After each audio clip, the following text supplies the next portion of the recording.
Welcome to Bandit's Keep. I'm Daniel. Today I want to talk about ability scores. Do we even need them?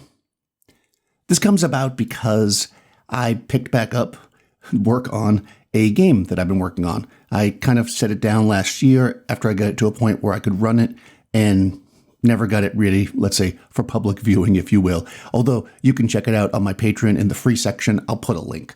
It's called Unchained Heroes, and in this game, I don't use ability scores. In this video, I want to talk about how I kind of came to that conclusion and also talk about another game that doesn't use ability scores. Ability scores in original Dungeons & Dragons. Another thing that comes to mind is somebody on my Discord the other day asked in my game, what do ability scores do, or do they do anything?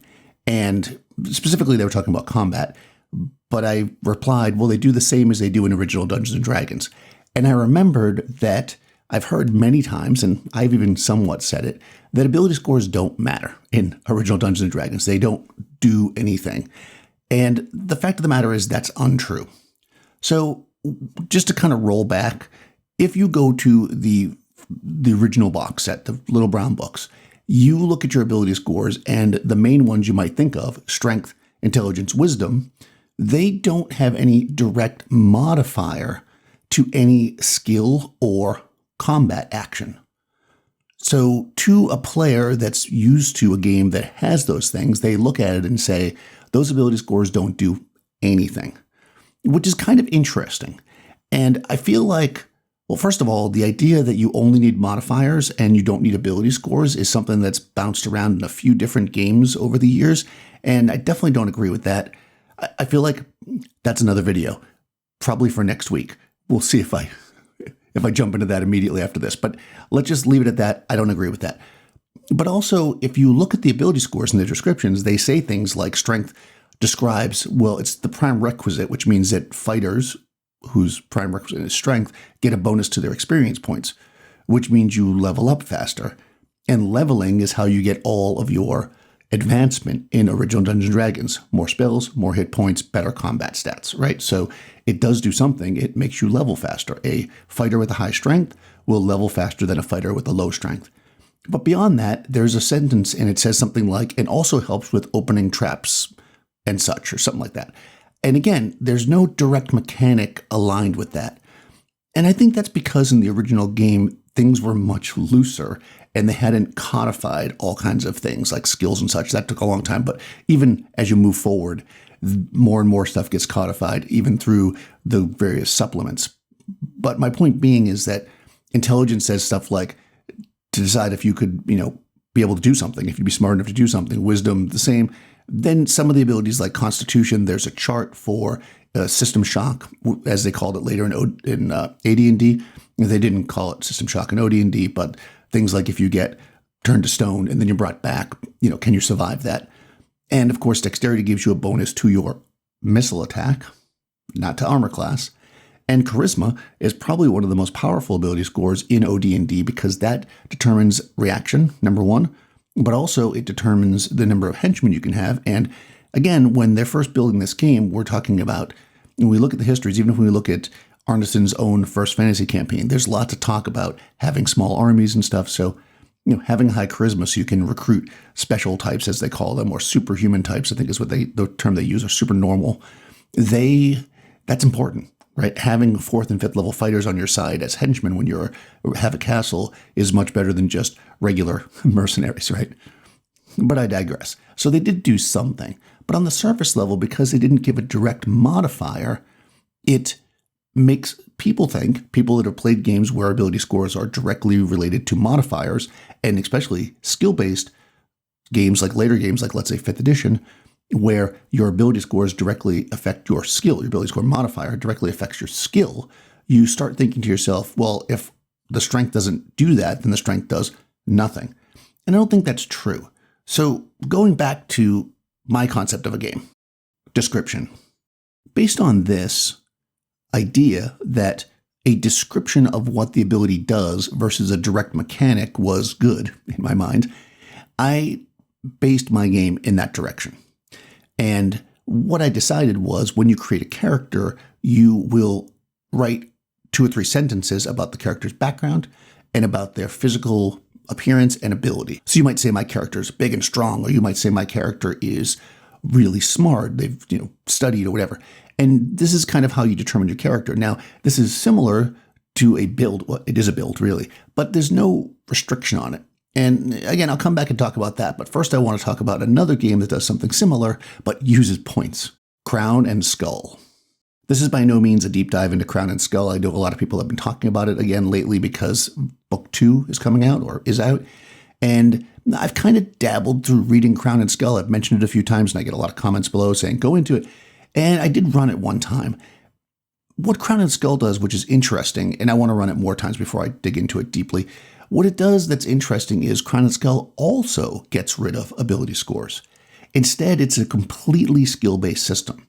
That is to say, if you want to be able to do feats of strength, you need to take the muscle skill, right? And having the muscle skill will allow you to do feats of strength.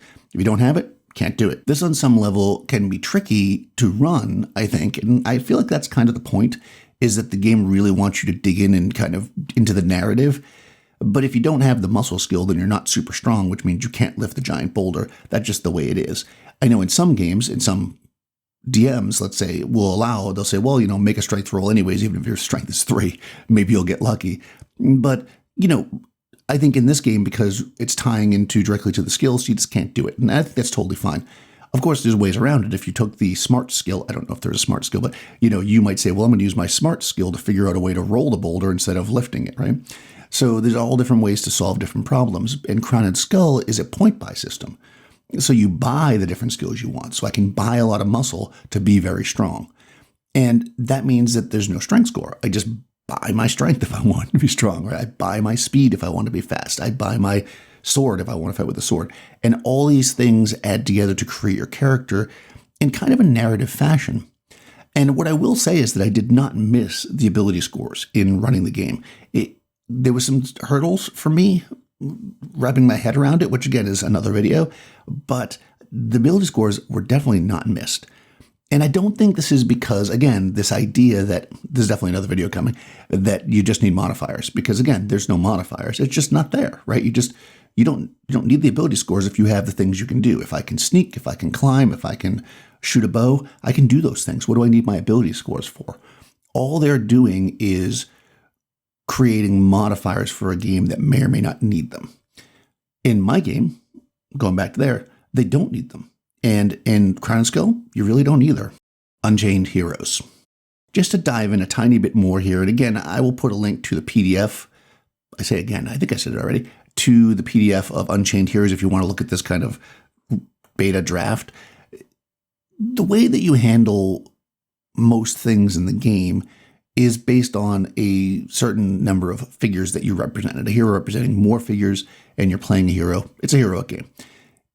But when it comes down to things like skills, effectively, you have different levels of the skill based on your background. So if you say, I spent half my life as a blacksmith, well, then you are an expert in blacksmith.